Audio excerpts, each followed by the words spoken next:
बोलो श्री प्राणनाथ प्यारे की जय।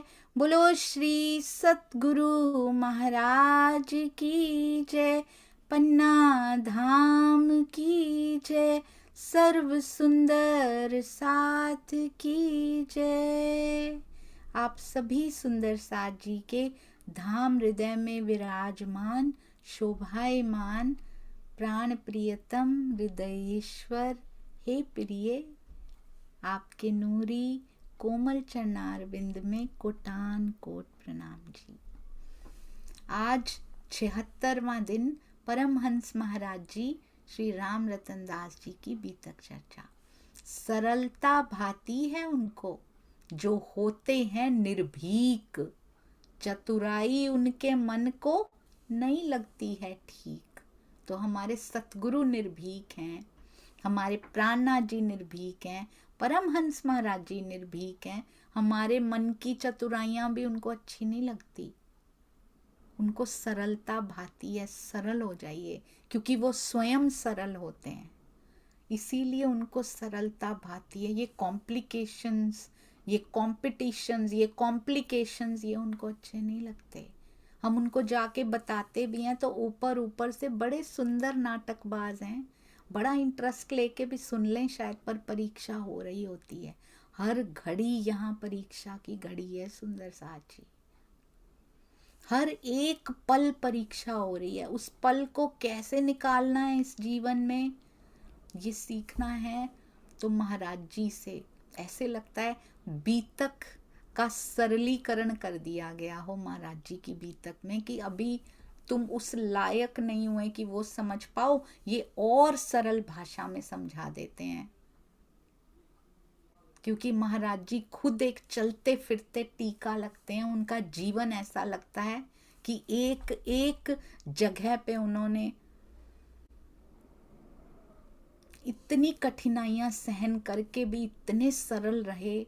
जो हृदय में रहा वो मुख पे रहा, जो मुख पे रहा वो हृदय में रहा, जो बोलते गए वो होता चला गया। क्योंकि दिल दोए दिल नहीं थे, जो दोए दिल राखत है ना, अंदर कुछ और बाहर कुछ और, वहां प्रॉब्लम होती है। आइए चलते हैं अति सुंदर अति प्यारे भजन की ओर। प्रणाम जी ब्रजपाल जी, प्रणाम जी। प्रणाम सुंदर साथ जी, प्रणाम। आपके श्री चरणों में कोटि कोटि प्रेम प्रणाम। मैं भूला हुआ राही था, राह मिली शेरपुर आके। मैं भूला हुआ राही था, राह मिली शेरपुर आके। जीवन साकार हुआ है तेरे चरणों की रज पाके। जीवन साकार हुआ है तेरे चरणों की रज पाके। ना जात का ना पात का, छोटे बड़े का ना भेद है। ना जात का ना पात का, छोटे बड़े का ना भेद है। संकट सभी मेट दिए, अब धनी अपना मुझे बना के। जीवन साकार हुआ है तेरे चरणों की रज पाके। तेरा रतन मेरा रतन, इनका रतन और उनका रतन, दिल के खजाने में है अगर रतन, तो जीवन है फिर रतन ही रतन। तुम लूट लो ये बैठे हैं, तुम लूट लो ये बैठे हैं, रत्नों का ढेर लगा के। जीवन साकार हुआ है तेरे चरणों की रज पाके। रहमत तेरी क्या खूब है, क्या खूबसूरत नजारा है। रहमत तेरी क्या खूब है, क्या खूबसूरत नजारा है। तुझसे ही तो पहचान है, तू ही मेहमान मेहरबान हमारा है। तू मेरा है मैं तेरा हूँ, तू मेरा है मैं तेरा हूँ। कहता हूँ ढोल बजा के। जीवन साकार हुआ है तेरे चरणों की रज पाके। जिन्हें परम धाम जाना है वो अपना नाम लिखा दें। जिन्हें परम धाम जाना है वो अपना नाम लिखा दें। गाड़ी तैयार खड़ी है जल्दी से टिकट कटा लें। ये गाड़ी अलग तरह की, ये गाड़ी अलग तरह की, सफर का मजा उठा लें। जीवन साकार हुआ है तेरे चरणों की रज पाके। मैं भूला हुआ राही था, राह मिली शेरपुर आके। जीवन साकार हुआ है तेरे चरणों की रज पाके। प्रणाम सुंदर साथ जी, आपके श्री चरणों में कोटि कोटि प्रेम प्रणाम। त्रुटि के प्रणाम। लिए क्षमा करें। प्रणाम जी। अति सुंदर भाव, अति सुंदर भजन, अति सुंदर शब्द और अति सुंदर आपने गाया, क्योंकि धनी की मेहर पल पल बरसती है। और परमहंस महाराज जी के श्री चरणों में कोटि कोटि प्रणाम जी।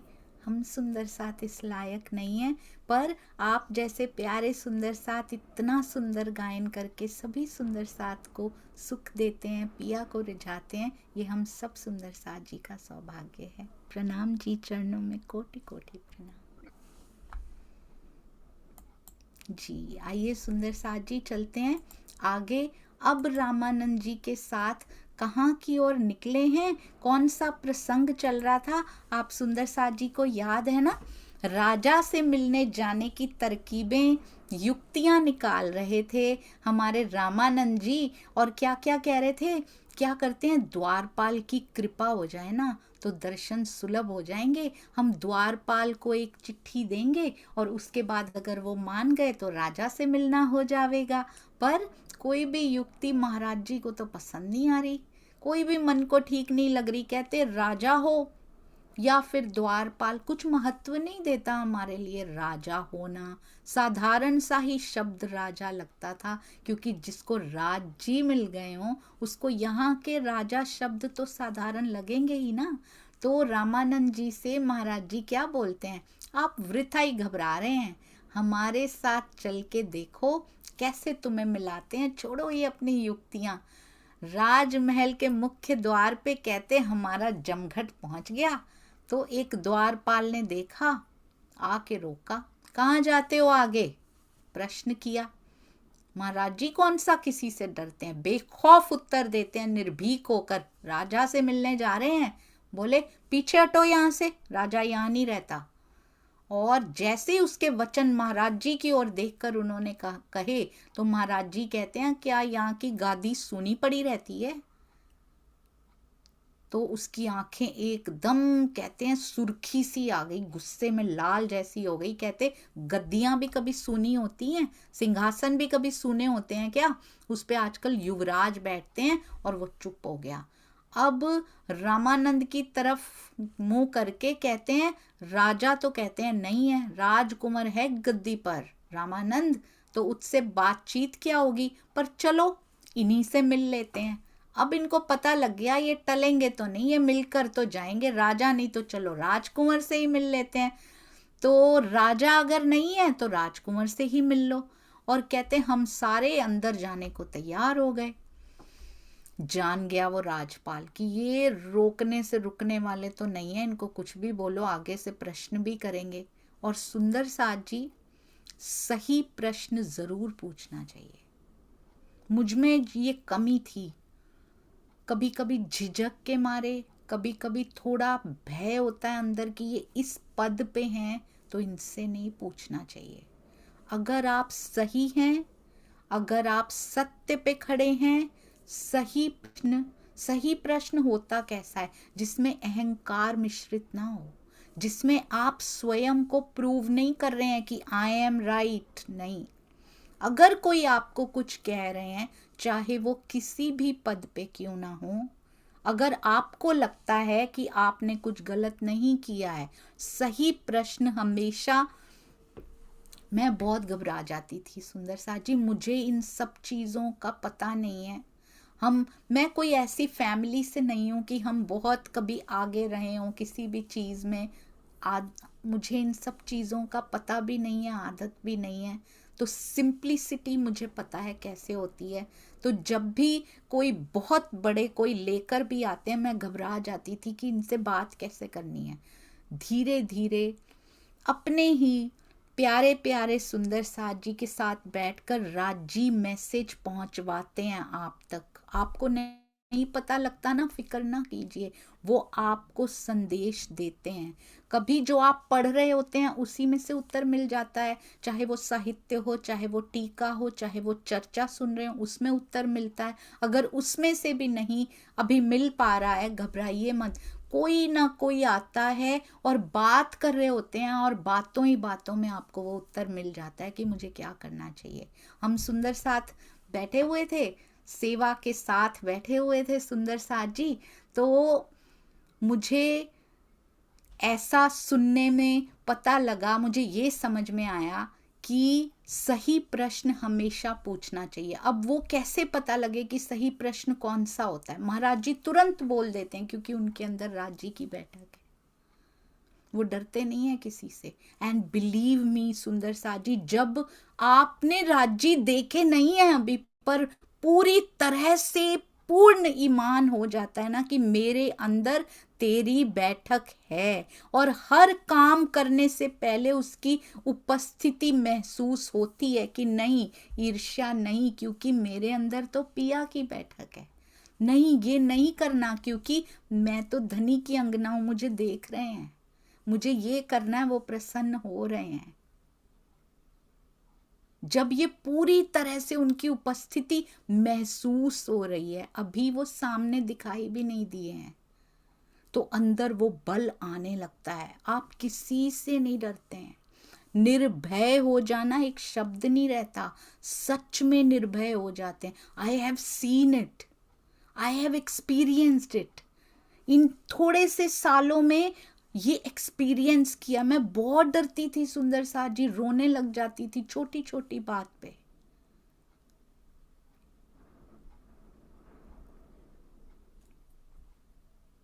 अब ऐसा होता है कि what is the right question? बीतक से राइट क्वेश्चंस पूछिए, जो बीतक कहती है कि सही है। अगर आप उस पर चल रहे हैं तो आप राइट क्वेश्चन पूछ पाएंगे। अगर बीतक साहब पे चलने का प्रयास जारी है, अगर उसके अकॉर्डिंगली एक्ट किया है, तो फिर आप सही प्रश्न पूछ पाएंगे। और अगर कोई ऐसी बात लेकर आया तो वो उसकी उत्तर नहीं दे पाएंगे। कभी कभी बीतक से वो प्रसंग क्यों कर रहे हैं, एक एक चरण को इतना घोट घोट के पीने की क्या जरूरत है? मैंने उसका असर देखा है सुंदर साथ जी, और अब तो बहुत बार देख लिया है। उसको ऐसे पी रहे हैं हम लोग एक एक चरण को, वो फ्लैश होता है उस समय। इतना मेरा माइंड, मेरा दिमाग फ्रीज हो जाता था, मेरा मन चलना बंद कर देता था। कोई अगर मेरे पास आता था और पूछता था ना कि ये कहा जा रहा है, तो उस समय मुझे लगता, मैं चुप हो जाती थी। हाँ जी के अलावा कुछ नहीं पता लगता था। बल आने लगता है और बीतक से महाराज जी की बीतक फ्लैश होने लगती है कि महाराज जी ने ऐसे किया था, अब आप बताइए कि मैं इस स्थिति में क्या कर सकती हूँ। उसके बाद उत्तर नहीं आते उनको फिर, क्योंकि यदि इस पे चलने के प्रयास भर भी कर रहे हैं और उसके अकॉर्डिंगली एक्शन ले रहे हैं ना, तो सुंदर साथ जी फिर किसी से डरने की जरूरत नहीं है। निर्भय हो जाना फिर शब्द नहीं रहता, वो जीवन बन जाता है। निर्द्वंद, अंदर कोई द्वंद नहीं, द्वंद नहीं चल रहा है इसके बारे में। पूरा विश्वास है कि तेरे चलाने पे, तेरी स्क्रिप्ट के अकॉर्डिंगली कार्य हो रहा है, तो फिर वो बल अंदर ऐसे पसारा कर लेता है सुंदर साथ जी। निर्भय निर्द्वंद फ्रीडम से प्रेम के गगन में उड़ान भरी जाती है। महाराज जी देखिए कैसे पूछ रहे हैं। मैं आपको सच बताऊं सुंदर साथ जी, मैं बीतक साहब के लायक नहीं बन पा रही। पर महाराज जी की बीतक ने इतना बल पकड़ाया है, इतना बल पकड़ाया है, मैं आपको वर्ड्स में बता नहीं सकती क्या कर दिया। इसलिए शुरू हुई है महाराज जी की बीतक। मुझे लगता है महाराज जी हाथ पकड़ के चला रहे हैं, बहुत प्रेम करते हैं वो, उनकी उपस्थिति महसूस होती है महाराज जी की। मैंने उनको इस तन से कभी नहीं देखा, पर मुझे अब कभी नहीं लगता कि मैंने उनको तन से नहीं देखा। तन से देखने की जरूरत ही क्या है। अंदर की पहचान बहुत सुंदर है। ये बीतक बहुत सुंदर है। अभी यहां से वो फिर बीतक पर लेकर जाएंगे। उन्होंने ही सरल किया है हमारे लिए, चलना सरल किया। आओ मैं चल के दिखाता हूं साथ साथ। आओ 40-50 साल पहले की ही बात है, आओ मैं साथ में चल के बताता हूं। हर बात में उनकी याद आती है। वो ऐसे दृढ़ कर जाते हैं सुंदर साथ जी, वर्ड्स कांट एक्सप्लेन। माया में ऐसे शब्द बने नहीं है कि उसकी एक्सप्लेनेशन की जा सके। कहते हैं चलो भाई उसी के दर्शन करते हैं। अब जान गया ये तो नहीं रुकने वाले। बोला देखो वो तलवारें लटक रही हैं राजा की, उन्हीं के दर्शन कर लो, समझ लो राजा ही है। याद है तलवार कैसे राजा राजकुमार बन जाती है, याद है ना। हमारी बीतक साहब में ऐसे प्रसंग आया है कि राजकुमार का विवाह कैसे होता है। खांडा लेकर जाते हैं, तलवार से ही ब्याह करके ले आते हैं, तलवार से ही रिप्रेजेंट कर दिया जाता है कि राजकुमार का ब्याह इनके साथ हो गया, और लड़की ले आई जाती है और वो आकर रानी बन जाती है उनकी, है ना। तो कहते वो देखो तलवारें लटक रही है ना राजा की, देखो बीतक कैसे जुड़ती है, एक एक घटना को जोड़कर छोटा सा एक वो लगा देते हैं, कड़ी लगा देते हैं बीच में कि जोड़ो इसको बीतक से, जाके याद करो बीतक को। ऐसे लगता ही नहीं कि बीतक से निकल के महाराज जी के इसमें आए हैं या सिंधी से निकल के आए हैं, क्योंकि वो चलता फिरता टीका है। यानी कि उनकी रहनी उतरी हुई है, चौपाइयां उतरी हुई हैं उनके अंदर, उनके जीवन में दिखाई देती। देखो इस चौपाई के अकॉर्डिंगली एक्ट कर रहे हैं अभी। कहते हैं वो देखो तलवारें लटक रही है ना, उन्हीं के दर्शन कर लो, राजा ही समझ लो। और महाराज जी ने कहते हमने उसकी बातें सुन के बड़ी जोर का हमने व्यंग्य कसा। कैसी बातें तुम कर रहे हो, लोहे का दर्शन कर लें क्या हम लोहे का दर्शन करते फिरते हैं यहाँ पे। ओ दरबान, राजा को तुम समझते क्या हो, चमड़े का इंसान ही तो है वो, कौन सा ऐसा खास है कि हम लोहे का दर्शन करके ही चले जाएं। वो दर्शन भी नहीं दे सकता हमें, एक इंसानों की तरह इंसान ही तो है, क्या समझता है उसको। तो क्या तेरे समझने से परमात्मा बन जाएगा क्या, राजा ही तो है यहाँ का। या हम पूजें उसको परमात्मा की तरह, ये चाहता है लोहे के दर्शन करके चले जाएं हम। नाम बड़े और दर्शन छोटे, यही पाया हमने यहाँ पे आके। बड़े बड़े बोल मत बोलो, होश की बातें करो। बहुत सुंदर साथ जी। अब ये बातें क्यों लिखी होंगी उन्होंने, ये सारी बातें बीतक साहब में स्किप की गई हैं। आपने देखा होगा वहां पे लिख दिया जाता है कि इसके बाद ऐसा हुआ, बिटवीन द लाइंस क्या हुआ वो महाराज जी में लिखा गया, अभी भी पूरा नहीं है। अभी कहते खुद करो तो जानो, इससे ज्यादा भी क्या होता है, खुद एक्सपीरियंस करो वो बल क्या होता है।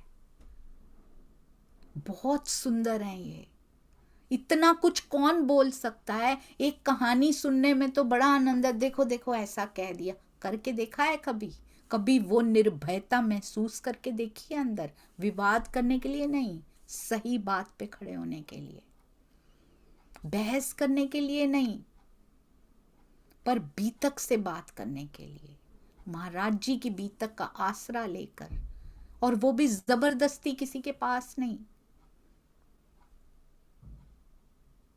बहुत बल देती हैं ये, बहुत बल देता है, एक एक शब्द बल देता है। अब मुझे समझ में आता है कि ये लिखवाने की जरूरत क्या थी। ये जो कमियां है ना वो पूरी करनी है राज जी ने।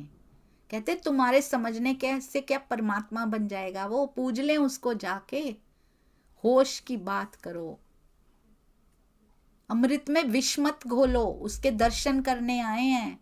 क्या तेरे राजा नहीं रखी हैं क्या तलवारें? सारे राजाओं के पास होती हैं, सारे जगत में होती हैं, क्या तेरे राजा के पास ही तलवारें हैं जो उसके दर्शन कर लें? तुम्हें क्या लगता है हम कभी राजा से मिले नहीं हैं? कभी राजा नहीं मिला हमें। अब तो सिपाही, डाक गाड़ी तो छूट गई, डाक तो छूट गई इनकी तो। बहुत सुंदर ये होती है।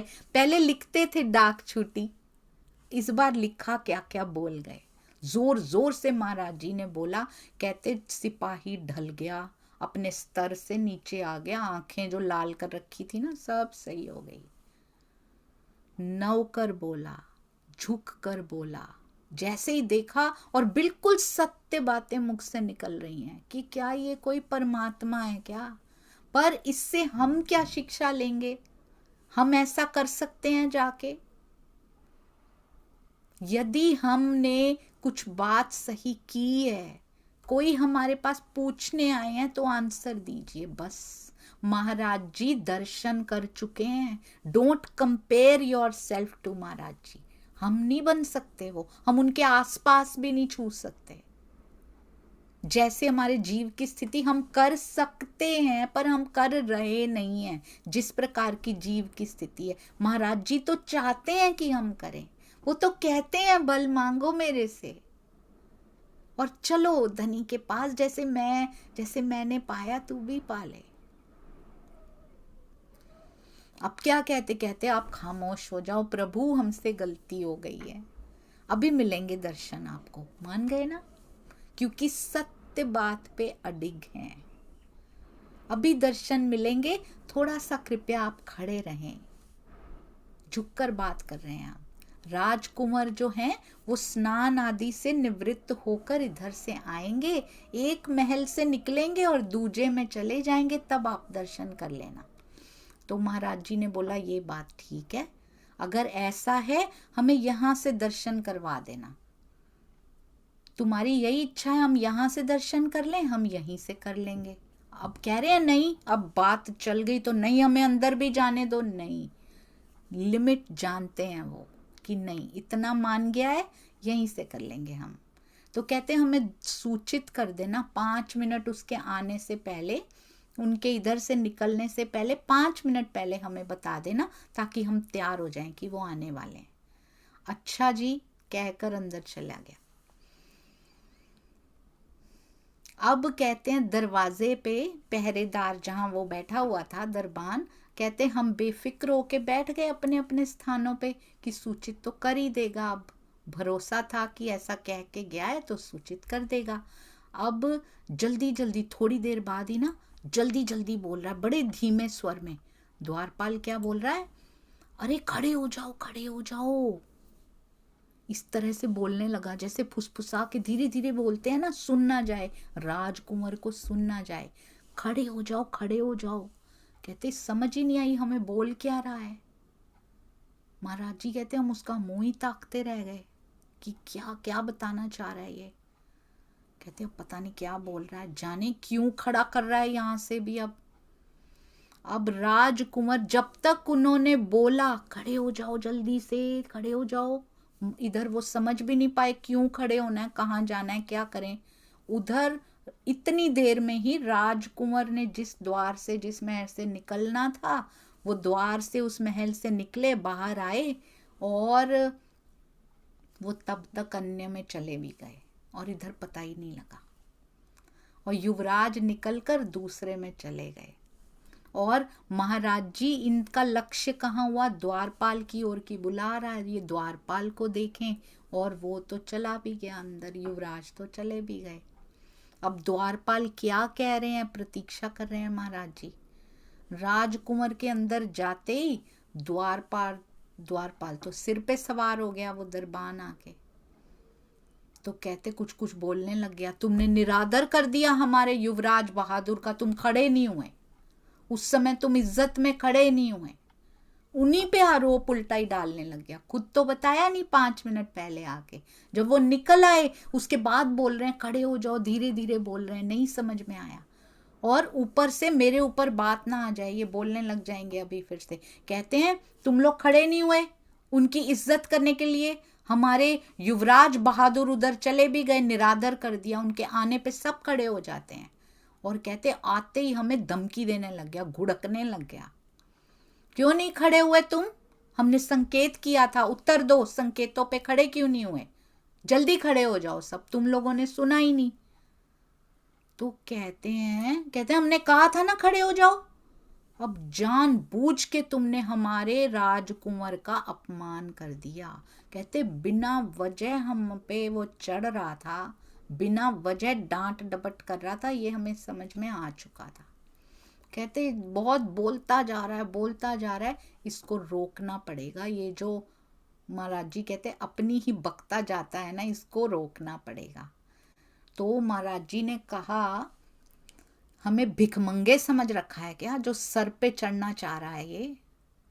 अब खामोश रहो, कहा था ना सूचित कर देना। बिल्कुल सुंदर साथ जी उस सिचुएशन में जाके देखिए, उस समय राजा हैं, सिपाही हैं, किसी को भी भेज के अंदर करवा दे, कुछ भी कर दे, सत्य पे खड़े हैं, डरते नहीं है। उनको पता है वो मेरे साथ है, एहसास है, फेक एहसास नहीं है कि फेक यहाँ है। जब हम चाहें तो है, जब हम गलत काम कर रहे हो तो नहीं है, ऐसा नहीं है। क्योंकि उन्होंने गलत करना ही नहीं है, उनसे होता ही नहीं है, उनसे हो ही नहीं सकता। जिनके अंदर बैठक होती है वो सही नहीं सटीक करते हैं सुंदर साथ जी। हम तो तब राजी हैं जब हम थोड़ा सा कुछ सही कर रहे हैं, या फिर हमारे पक्ष में सब हो रहा है, तब राजी हैं। जब ईर्ष्या करते हैं तब वो नहीं देख रहे हैं, जब द्वेष करते हैं, जब किसी का दिल दुखा के आए हैं, जब कोई कमेंट लिख के आए हैं किसी को, तब वो टाइप करते हुए वो देख नहीं रहे क्या मन में कैसे विचार उमड़ रहे हैं, कैसे वो ईर्ष्या खाई जा रही है हमें, कैसे वो द्वेष, कैसे वो क्रोध खाए जा रहा है हमें, जिसके वशीभूत होकर हम दूसरों का दिल दुखाने की ट्रेन पकड़ के निकल पड़े हैं। हमारी ये गाड़ी छूटती है, इसी को रोक नहीं पा रहे हैं हम। तो तब राज्य की उपस्थिति नहीं होती, ऐसा नहीं होता। हर समय हर पल हर घड़ी। अब कहते हैं सर पे चढ़ता जाता है। 5 मिनट कहा था ना, पहले बता देना, हमें सावधान कर देना। तुमने हमें बताया क्यों नहीं? पहले तो इसका उत्तर दो। तुम आदर करते या उनका निरादर करते? आजमा के तो देखता है एक बार। पर तुमने जानबूझकर ये धृष्टता हमारे साथ की है। एक तो तुमने बताया नहीं, ऊपर से हमें ही दोषी ठहराकर ऐसी ऐसी बातें सुनाए जा रहे हो। तुम्हें शर्म नहीं आती? महाराज जी कहते हैं रामानंद चलो यहां से, इस पागल के मुंह हरगिज मत लगना। और जिस राजा के द्वारपाल ऐसे हो, हमें उससे मिलना ही नहीं है। हमें ऐसे राजा से, ऐसे राजकुंवर से हमें मिलना ही नहीं है जिसके द्वारपाल ऐसे रख रहे हैं। हमने बेअदबी की है, कहते हैं, इस पागल के राजा के साथ। और कहते ये सब बोल के, जोर से ऐसी सब बातें बोल के उठ गए महाराज जी। राजमहल के बाहर निकल गए और एक पत्थर पे आके बैठ गए। और द्वारपाल द्वार पे बैठे रहे, ऐंठे ऐंठे बैठे रहे, अपने उसमें ऐंठ के बैठे हुए हैं। अब क्या हुआ? आपने एक बात देखी है सुंदर साथ जी, वेरी माइन्यूटली ऑब्जर्व कीजिए, सूक्ष्मता से। क्योंकि ये जो बातें डीप में जाके, ये कहानी की तरह नहीं सुनना और छोड़ जाना यहीं पे ना, इसमें से लेके जाना है। और खाली लेके रखना नहीं है, उसको अप्लाई करना है। परिस्थिति आती ही होगी, बस मैंने देखा है, आज भी तक हुई, विद इन अ वीक वो परिस्थिति आ रही है, चाहे मुझ पे चाहे किसी पे भी वो आ रही है। कितनी मुझ पे, कितनी किसी किसी सुंदर साजी पे आती हैं, वो परीक्षा लेते हैं। सुंदर साजी जो सुना वो गया, वो अंदर गया, एक बात बड़ी सुंदरता से सीखी। एक ना बड़ी सुंदर कहानी है, कहते हैं एक बार, बहुत बार हमने सुनी होगी, एक बार एक साधु थे, वो अपनी मस्ती में जा रहे थे, प्रभु में लीन वो अपना जा रहे हैं, उसकी करताल बजाते गाते नाचते झूमते जा रहे हैं उसकी मस्ती में। एक प्रेमी प्रेमिका जा रहे हैं। अब साधु महाराज जा रहे हैं, बीच में कीचड़ में थोड़ा पैर पड़ा होगा, उधर प्रेमिका के कपड़ों पे वो कीचड़ के कुछ बूंदें उनके कपड़ों पे चली गई। प्रेमी को गुस्सा आ गया देख के। उन्होंने आए, कहते दिखाई नहीं देता क्या तुमको, इसके कपड़े गंदे हो गए तुम्हारा पैर उसमें जाने से, कीचड़ में जाने से। साधु महाराज बेचारे वो तो अपने मस्ती में लीन थे, वो कहते हैं कि मुझे तो पता नहीं लगा। तो इतने में उसको इतना गुस्सा आया हुआ था, उसने चांटा लगा दिया, साधु महाराज को चांटा मार दिया।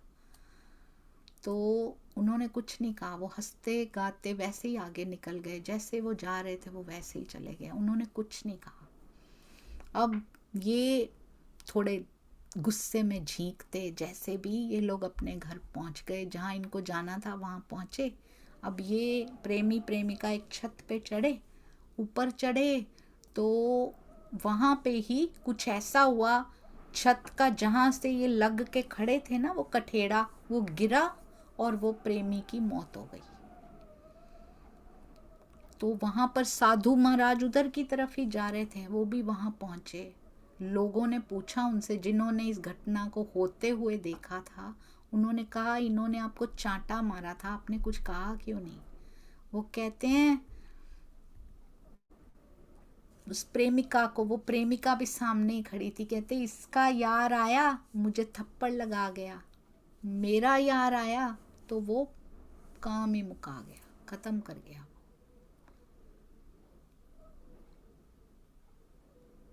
हमने देखा था सुंदर साथ जी महाराज जी कहते हैं पिछली घटना में ही आया था, शंकर राव जी की घटना में। कहते हैं आरोप लेकर यहाँ से नहीं जाएंगे, क्योंकि हम जब आरोप लगाते हैं ना सत्य पे, तो अपने ऊपर वो आरोप बिल्कुल नहीं लेना चाहिए, बिल्कुल भी नहीं, रोना भी नहीं चाहिए।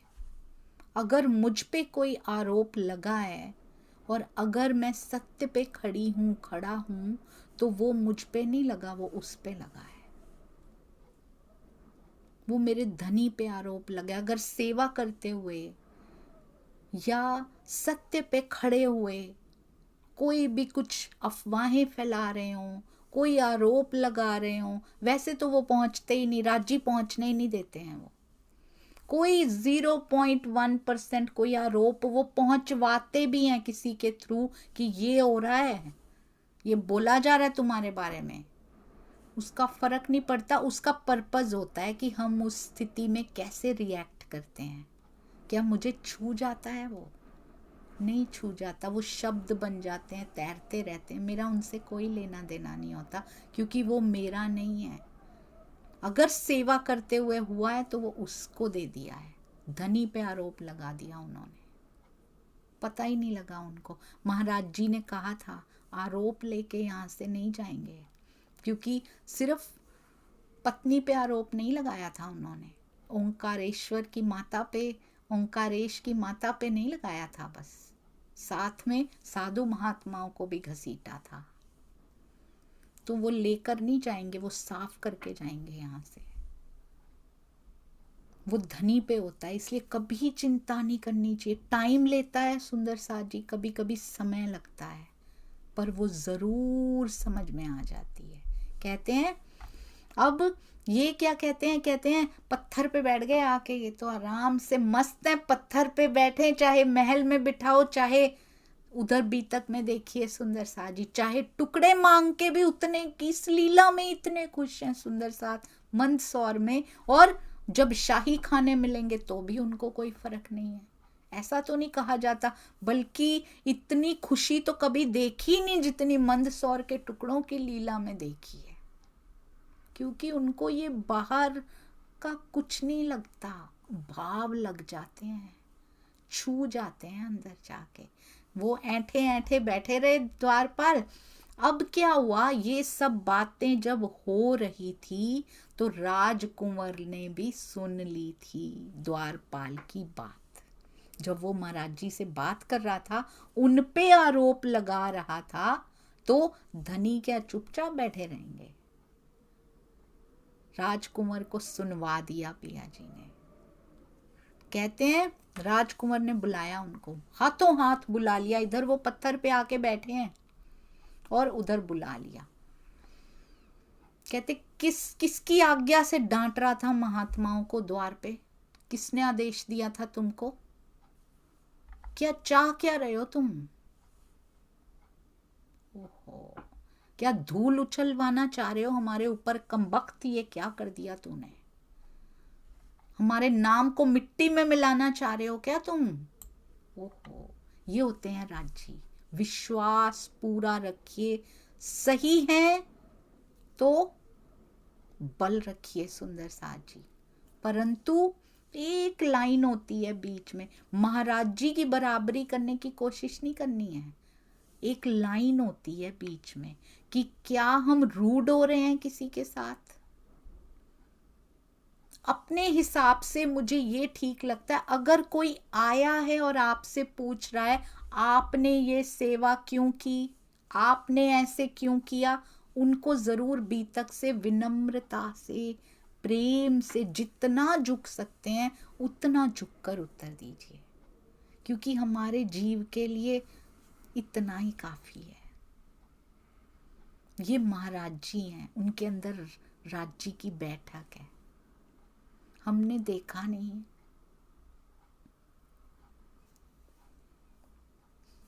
एक सुंदर साथ जी हैं, बहुत सुंदर बोलते हैं, बहुत सुंदर बोलते हैं। मैंने उनको कहा एक बार आप जूम पे आकर भी बोलिए। कहते हैं मुझे इतनी सुंदर लगी वो बात, किसी ने पूछ लिया कि आपने देखा है तो हम क्या उत्तर देंगे?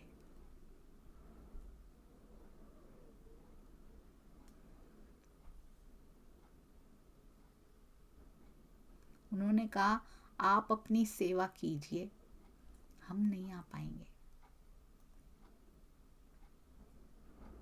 तो मुझे बहुत शर्म आई ये सुन के। मैंने पूछा एक बार सतगुरु से कि क्या ये सेवा करनी चाहिए, बिना देखे करनी चाहिए? तो उन्होंने बोला मूल स्वरूप ने चुन लिया है तो सेवा तो करनी है, दिखाएंगे भी वो। कहते हैं क्या धूल उछलवाना चाह रहे हो कमबख्त हमारे ऊपर? जब हम बाहर आए थे तो तुमने कैसे कहा उनको खड़े हो जाओ? बताओ, वो खड़े नहीं हुए तो कैसे अपमान हुआ हमारा? ओहो, मस्तक हमें झुकाना चाहिए या उनसे झुकवाना है? क्योंकि सुंदर साथ जी हमारे भी धनी, आंख वाला देख रहा है सब कुछ।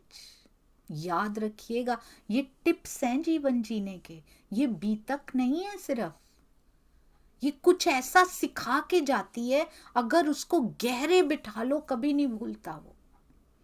कहते हैं क्या उनसे सिर झुकवाओगे, उनसे सत्कार कराओगे हमारा, या हमें उनका, महात्माओं का सत्कार करना चाहिए?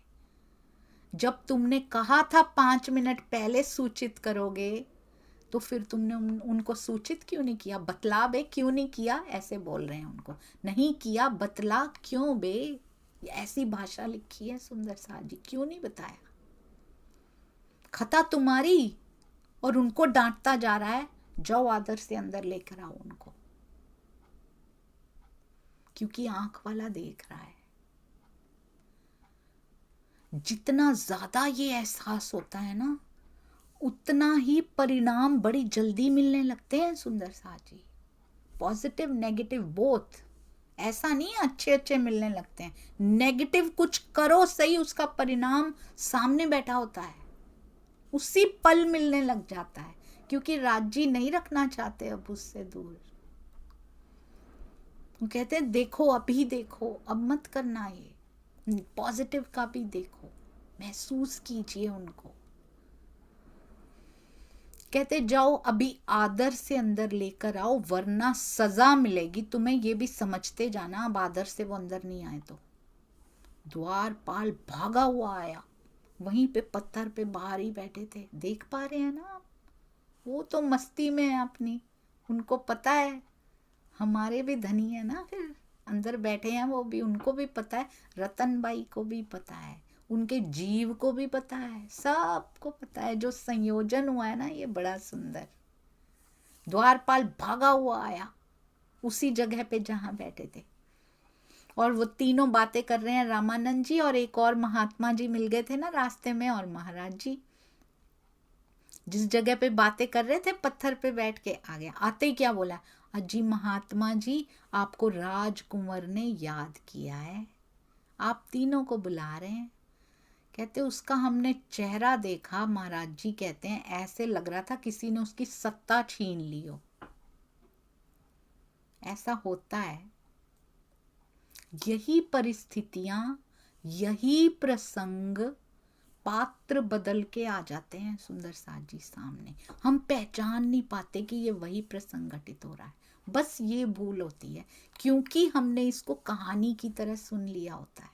अगर हम कनेक्ट हो जाए ना, बीतक से कनेक्ट हो जाएं, पहले वाणी से निस्बत के तार तो बाद में बंधते हैं, अब धीरे धीरे ही सही पर बहुत गहराई तक ये पकड़ मजबूत होती जा रही है कि बीतक वाणी की, श्री तारतम वाणी की कुंजी कैसे है, हाउ।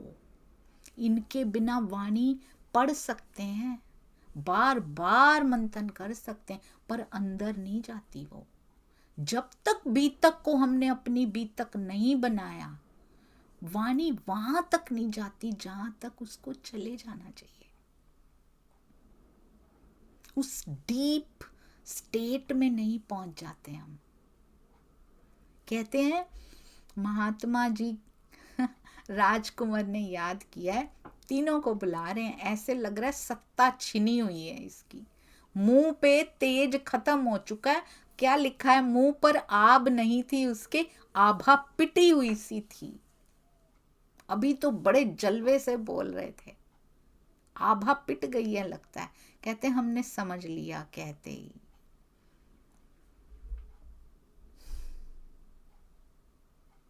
बहुत सुंदर, उनके कहते ही महाराज जी समझ गए, मौज है उसकी, समझ गए वो। और जिस रॉ में कहते हम बोलते जा रहे थे ना, हम जा पहुंचे थे,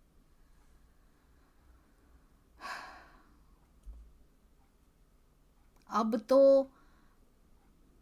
तो कहते हमारी मौज है, अब नहीं हम जाते यहां से। अब तेरा युवराज खुद भी लेने आवे तो भी ना जाए हम तो, क्योंकि वो किसी के बंधे हुए गुलाम नहीं है, वो प्रजा नहीं है, वो मालिक हैं। बड़े राजा देखे हैं, सबके पास तलवारें होती हैं, परमात्मा समझ लिया क्या उसको? जिसने परमात्मा को बस करके रखा है अपने अंदर, वही ये कह सकता है। हमारे जैसे तो छोटे छोटे अधिकारियों से, अपने हर एक चीज से डर जाते हैं हम तो। हमारे अंदर तो अपनी ही परिस्थितियों से लड़ने का बल नहीं आ पा रहा। महाराज जी देखिए, कोई सब समान है उनकी नजर में। कहते राजा शब्द हमें कोई खास नहीं लगता था। कहते अब तो तुम्हारा युवराज खुद भी लेने आवे ना तो भी नहीं जाएंगे हम। क्यों? बेअदबों में जाके हम अपनी बेअदबी क्यों कराएं? जिसका द्वारपाल ऐसा हो, हम नहीं जाते। अब हम आपके कोई मुलजिम नहीं है, हम कोई मुजरिम नहीं है जो हमने चोरी नहीं करी आपकी, ना हम कोई रियाया हैं, तुम्हारी प्रजा हैं। हमें नहीं जाना कहीं भी, अपनी मौज में गए थे, अपनी मौज में वापस आ गए हम। और जाओ जाओ तुम यहां से जाओ, हमारे संग आके क्यों खपते हो फालतू में। द्वारपाल हैरान रह गया देखकर। फकीरों की मौज कैसी होती है, परमहंसों की चाल कैसी होती है, वो हैरान हतप्रभ रह गया। कहते हैं कि राजकुंवर के बुलाने पर ना जाए कोई, ऐसा भी भला कोई होता है। कहते हैं उसकी कोई पेश नहीं चली, एक बार क्या लौटाया, दोबारा ले जा ना पाया।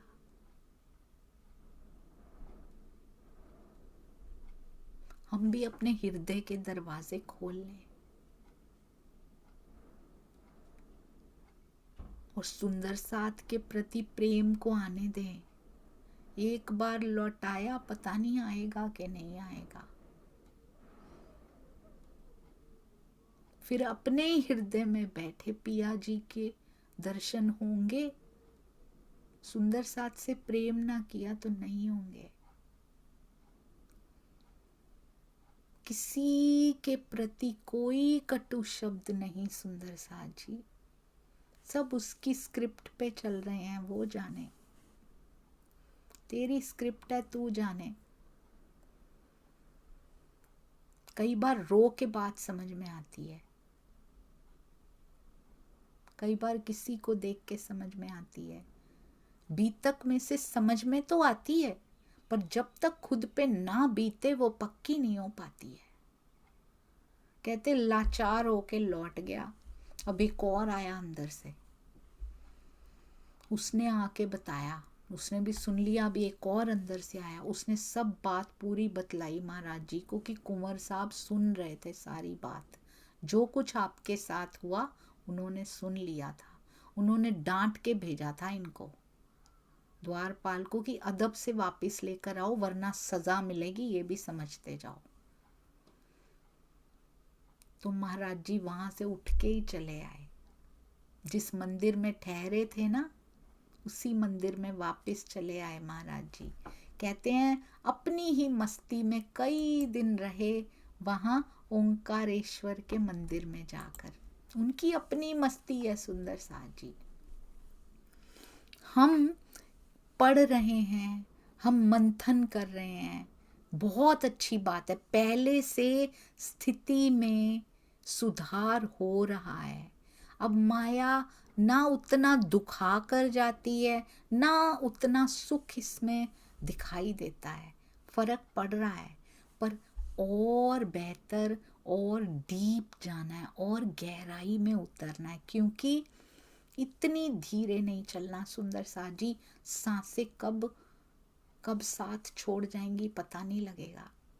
आपको याद है ना, एक बार ना एक बौद्ध भिक्षुक थे, वो ये हमने पहले भी सुना है पर उसमें कुछ नया सा ही है। एक बार एक बौद्ध भिक्षुक थे, 7वीं मंजिल पे बैठे थे और उनके पास बहुत लोग और भी बैठे थे, सब ध्यान कर रहे थे, बातें सुन रहे थे, सब उनकी बातें सुन रहे थे, वो प्रवचन कर रहे थे। अचानक से बिल्डिंग में भूचाल आ गया, भूकंप आ गया। अब 7वीं मंजिल पे हैं, गिरने का खतरा भी है। सब भागने लगे, कोई लिफ्ट बंद हो चुकी है, सीढ़ियों से भागे, कोई खिड़कियों से उतरना शुरू हो गया, सीढ़ियां इतनी भर गई, करें तो करें क्या, सब तरफ उथल पुथल हो गई बिल्कुल। आपाधापी में सब जा रहे हैं इधर उधर। वो भिक्षुक नहीं उठे, बौद्ध भिक्षुक, वो नहीं उठे, तो बैठे रहे। थोड़ी देर बाद, आधे पौन घंटे के बाद, वो बिल्डिंग जो 7वें मंजिल पे वो जो हॉल था, उसका जो मालिक था, ओनर था, वो आया। उसने देखा सब भाग चुके हैं और दरवाज़ा खोला, ये अंदर बैठे हैं अभी भी। वो उनके आकर्षण में बंधा हुआ, उनकी शांति जो थी ना उनके चेहरे पे, उस आकर्षण से बंधे हुए उनके सामने बैठ गए और उनकी आंखें खोलने की इंतज़ार करने लगे। उनको पूछना था, बैठे रहे, देखते रहे शांति से, उनको ध्यान में मग्न। फिर कुछ समय बाद जब उन्होंने आंखें खोली तो उन्होंने पूछा, सब भागे, आप क्यों नहीं भागे? तो उन्होंने कहा 7वीं मंजिल पे भी ऐसा ही तूफान मचा हुआ था, ऐसा ही भूकंप था, 6ठी पे भी वही था, 5वीं पे भी, 8वीं पे भी, 9वीं पे भी, किधर भागता? कुछ मर गए भागते हुए, कुछ बच गए थे। तो उन्होंने कहा सब भागे थे, मैं भी भागा था। सब बाहर की ओर भागे, मैं अंदर की ओर भागा था। यहां तक तो हम सबने सुना है आज तक, पर क्या आगे उन्होंने कहा, वो बोले अंदर की ओर तभी भाग सकते हैं जब आप पहले वहां भागते रहे हैं। वो बोले एड्रेस तो पता होना जरूरी है, पर मुझे भी एक चिंता थी। उन्होंने कहा मुझे एक चिंता थी, मैं अंदर की ओर भागा हूं, जब तक वहां पहुंच ना जाऊं उतने में मेरे प्राण ना छूट जाएं, अंदर पहुंचे बिना उससे पहले मेरे प्राण ना छूट जाएं। बस मुझे हल्का सा वो था कि पहुंच जाऊं, फिर स्थित हो गया अंदर, फिर कभी भी प्राण छूट जाए कोई फर्क नहीं पड़ता। पर कब भाग सकते हैं? कहते हैं जब इमरजेंसी आती है ना, सपोज कोई इमरजेंसी आई है, आपको उस समय कहीं जाना है, आपको एड्रेस नहीं पता, will you be able to reach there? आप वहां पहुंच पाएंगे? आपको पता नहीं, और इमरजेंसी में तो कुछ समझ में नहीं आता, फिर तो दिमाग घूम जाता है कैसे जाएं, और कभी गए ही नहीं वहां पे आज तक, कैसे पहुंच जाएं? हम कहते हैं अंत में सतगुरु आएंगे और ले जाएंगे।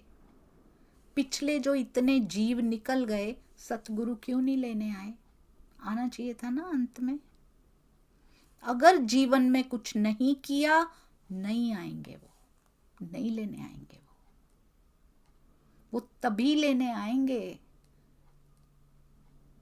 अगर हमें एड्रेस पता होगा उधर जाने का। वो सिखाएंगे अभी जीते जी, सुंदर साजी, जब तक प्राण है सतगुरु हाथ पकड़ के लेके जाएंगे, पर वैसी करनी पड़ेगी। और वहां का एड्रेस पता हो, वहां रोज हम आते जाते हों, तब जाके उस पल में हम वहां पहुंच पाएंगे, नहीं तो वहां नहीं पहुंच सकते हैं। किसी भुलेखे में मत रहिए। कहते हैं जो दे देते हैं ना, लो बेटा ये खाओ या फिर ये पहन लो, तुम्हारी मुसीबतें दूर हो जाएंगी, वो संत नहीं है। जो सच्चाई से अवगत कराते हो ना तुम्हें कि नहीं ये नहीं होने वाला है, ऐसा नहीं होने वाला, ऐसा करोगे तो होगा, यही वाणी बताती है, यही सतगुरु बताते हैं कि समय रहते कर लो, नहीं तो अंत में नहीं होने वाला। अभी से वहां जाना शुरू करेंगे तब जाके वहां पे स्थित हो पाएंगे। कहते पूरा जीवन धन में रहे हैं आप, लास्ट में ऐसा कहते हैं पूरे, आप देखिए जाके शास्त्रों में भी कहते हैं अंत में जाके उसी मोमेंट पूरी रील, पूरे जीवन का जो वीडियो है ना, वो फ्यू सेकंड्स की रील में बदल जाता है। बस लास्ट मोमेंट पे फ्यू सेकंड्स की रील पूरा जीवन बन जाता है, इतना छोटा सा बन जाता है, आंखों के आगे से निकल जाता है वो उस समय। तो पूरा जीवन धन के उसमें ही रहे हैं, तो वो धन का ही रील बनेगा, धन का ही शॉर्ट वीडियो बनेगा, और आप फिर से हमारा जीव उसी में ही जाएगा। पूरा जीवन पद प्रतिष्ठा में रहे हैं, वो पद प्रतिष्ठा की रील बन के घूमेगा एंड में पूरा जीवन। या फिर लेटेस्ट जितने सांस बचे हैं, अगर हमने उसको कैंसिल करके ध्यान चितवन की ओर मुड़ना शुरू कर दिया, उसी की रील बनेगी, हम वहीं स्थित होंगे जाके उस समय की तैयारी करनी शुरू करनी है, सामान बांधना शुरू कीजिए सुंदर साहब जी, नहीं तो ये समय ऐसे ही निकल जाएगा। ये शब्दों से खेल रहे हैं हम उनके मर्म को समझ नहीं रहे। मौला मौला लाख पुकारे, मौला हाथ ना आए, लफ्जों से हम खेल रहे हैं, मायना हाथ ना आए। क्या कहना चाह रहे हैं? मुड़ रहे हैं हम उधर, जो पानी के नाम को पानी जाने, ये नादानी है। अब देखो पानी के नाम को ही पानी पानी पानी बोल रहे हैं, हमने सोचा यही पानी है, बस बोलते रहना पानी है, प्यास बुझ जाएगी। पानी पानी रटते रटते प्यासा ही मर जाए, बोलते रहे पानी पानी, प्यास बुझ जाएगी। उस नाम नहीं है पानी, नाम में नहीं है। पानी पीना पड़ेगा लाके, बोलने से प्यास नहीं बुझती, करना पड़ेगा, मिलना पड़ेगा उससे, तब उसकी प्यास बुझती है। खाली बोलते रहने से नहीं बुझेगी, पढ़ते रहने से नहीं बुझेगी, उसको पीना पड़ेगा, नहीं तो ऐसे जीवन निकल जाएगा। सुंदर साथ जी, अब वो आकर्षण पैदा करना पड़ेगा, करना ही पड़ेगा। समय नहीं है इतना, निकल गया, बहुत ही गई ते थोड़ी रही, थोड़ा रह गया, बहुत निकल गया। बहुत कुछ सिखाएंगे महाराज जी, लेके चलेंगे, हाथ पकड़ के शुरू कर दिया है सुंदर साथ जी उन्होंने, हमें चलना है। राज जी महाराज जी मेरे जीव को ये बल देना कि आपके कदमों को देख देख कर वो कुछ सीख सके, अपने जीवन को सुधार कर पिया की ओर बढ़ चले जैसे आप बढ़े हैं। ये बल दीजिएगा पिया जी। बोलो श्री प्राणनाथ प्यारे की जय, बोलो श्री सतगुरु महाराज की जय, पन्ना धाम की जय, सर्व सुंदर साथ की जय। प्रणाम जी सुंदर साथ जी। हर समय महाराज जी की प्रेजेंस महसूस होती है तो विवेक बुद्धि भी महसूस होनी चाहिए। कैसे निर्णय लेने हैं, कैसे इस संसार को किस नजर से देखना है, वो समझ में आना चाहिए। वो होता है उनकी ट्रू प्रेजेंस को फील करना। कभी किसी को दुख ना दें, समय नहीं है हमारे पास, जितना हो सके सेवा करें ताकि वो निर्मलता दे जाए अंदर और मेरे धनी से मिलने की राह आसान कर जाए। प्रणाम जी सुंदर साथ जी। त्रुटियों से भरी इस सखी को जरूर जरूर माफ करते जाइएगा, क्योंकि एक भी सखी का दिल दुखा, वो रुदन करती हुई मिली तो पर्पस पूरा नहीं हो पाएगा। ध्यान में बढ़ना भी चाह रही हूं तो वहीं रुक जाऊंगी, कृपया क्षमा कीजिएगा। आप तो मेरे धनी भी मेहरबान हैं, मेरे सुंदर साथ भी बहुत प्यारे हैं, आज तक करते आए, आगे भी जरूर करेंगे। प्रणाम जी।